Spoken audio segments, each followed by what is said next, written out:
Part 21. State constitutions were moving away from religion.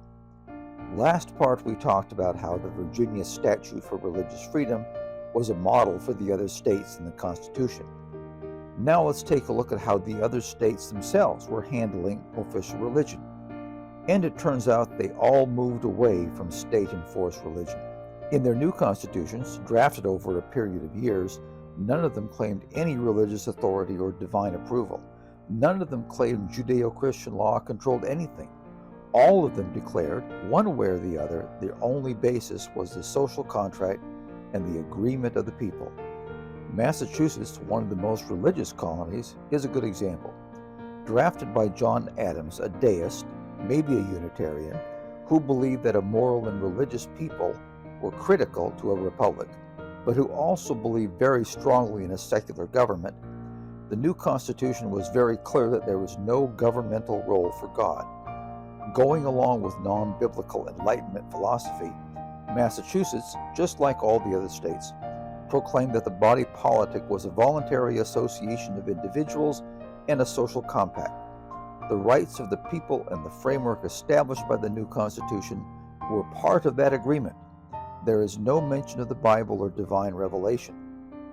Instead, and not by accident, the most Massachusetts did was to acknowledge the goodness of the great legislature of the universe, a deist term that does not occur in the Bible.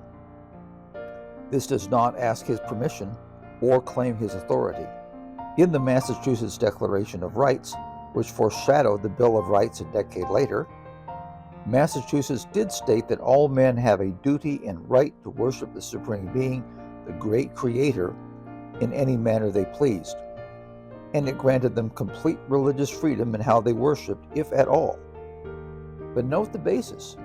Like the other states, Massachusetts moved to a social utility argument, not a spiritual argument. There was no reference to the Bible, to men's souls, or to salvation.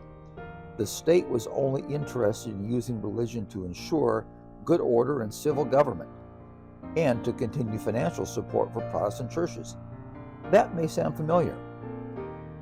There was, of course, no financial support for Catholic Jews or Muslims.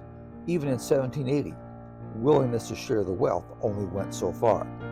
The takeaway is this: before and after 1776, every state was getting out of the religion business. The federal Constitution only reflected what the country clearly wanted and had already moved to.